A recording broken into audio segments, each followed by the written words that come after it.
Good morning class third. आज हम करेंगे हिंदी व्याकरण का चैप्टर 4। चैप्टर 4 है हमारा वाक्य विचार। सबसे पहले हम जो ये सेंटेंस देखें इनको पढ़ते हैं। आलोक पत्र लिख रहा है, अनुराधा गीत गा रही है, मोर नाच रहा है।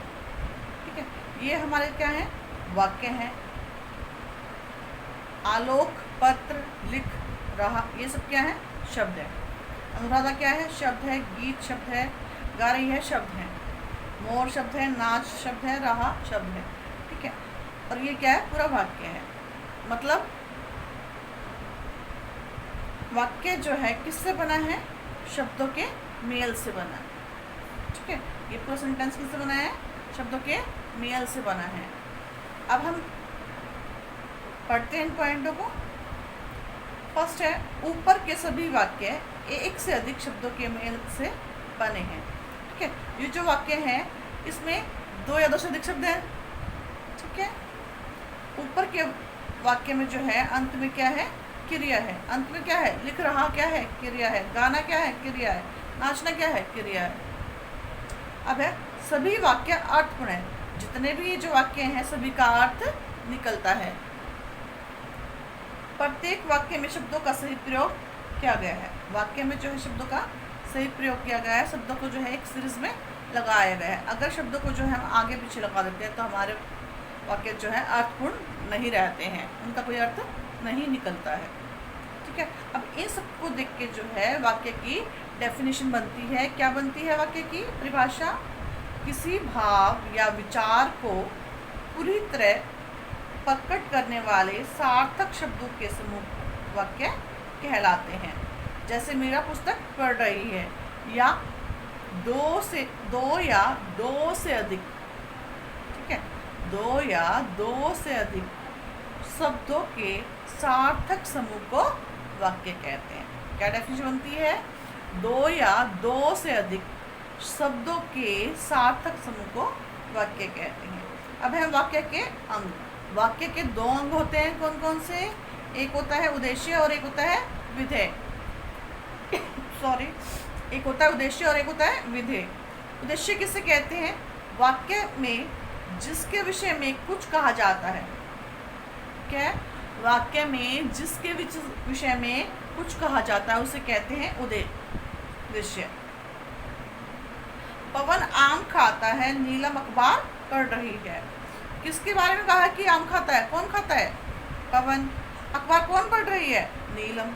ठीक है, किसके बारे में बात हो रही है यहाँ पे?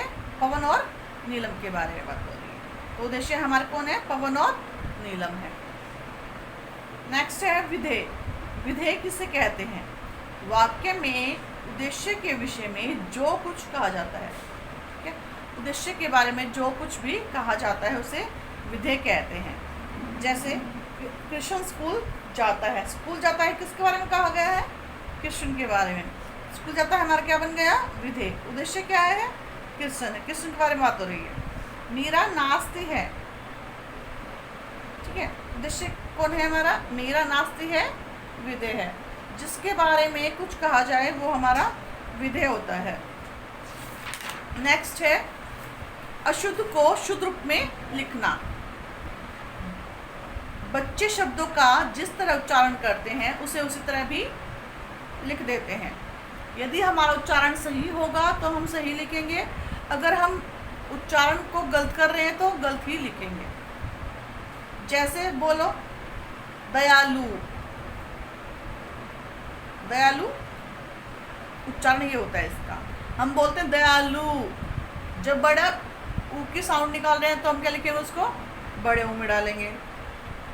मतलब जिसका उच्चारण सही करेंगे वो जो है हम सही लिखेंगे, शुद्ध रूप में लिखेंगे। जिसका उच्चारण हम गलत करेंगे उसको जो है अशुद्ध रूप में लिखेंगे। बच्चे प्राय जो है ये गलतियाँ कर देते हैं, इसीलिए हमें शब्दों का सही उच्चारण करने का प्रयत्न करना चाहिए, जिससे कि हम किसी भी शब्दों का सही उच्चारण कर सके और लिख सके। प्राय जिन शब्दों की वर्तनी बच्चे गलत लिखते हैं उनमें से कुछ शब्द नीचे दिए गए हैं। ठीक है, बच्चे जो हैं ईश्वर को कैसे लिखते हैं? अशुद्ध रूप में ऐसे लिखते हैं। भूमि, बड़े की साउंड आ रही है पर लिखते कैसे हैं? भूमि। छोटे मात्रा लगाते हैं, इसमें जो है बड़ी ई की मात्रा लगाते हैं, आती कौन सी है? छोटे ई की। विद्या होता क्या है? विद्या, इसमें जो है साउंड लंबी जाती है तो कौन सी मात्रा आएगी? बड़ी ई की मात्रा आएगी। दवाइयाँ, दवाइयाँ। आवाज, आवाज। बीमार होता क्या है? बीमार। कृपया, कृपया। नादान, नादान। ज्ञान, ज्ञान। साप, शाप। कक्षा कहता है कक्षा। परीक्षा, परीक्षा। प्रतीक्षा, प्रतीक्षा। क्योंकि, क्योंकि। शायद, शायद। अधीन, अधीन। बादाम होता क्या है? बादाम। जैसा बोलेंगे वैसा इसको लिखेंगे। बच्चे बोलते क्या है? बादाम। होता क्या है? बादाम। भाग्यमान होता क्या है? भाग्यवान। जैसा उच्चारण करेंगे वैसा ही लिखेंगे। मर्यादा, मर्यादा। स्वास्थ्य, स्वास्थ्य। ठीक है, आया समझ में? जैसा हम उच्चारण करेंगे उसको वैसा ही लिखेंगे। गलत उच्चारण करेंगे तो गलत लिखेंगे। इसलिए जो है हमें सही उच्चारण करना चाहिए और उसे शुद्ध रूप में लिखना चाहिए। आज इतना ही रीड करेंगे, कल हम इसकी एक्सरसाइज और क्वेश्चंस करेंगे।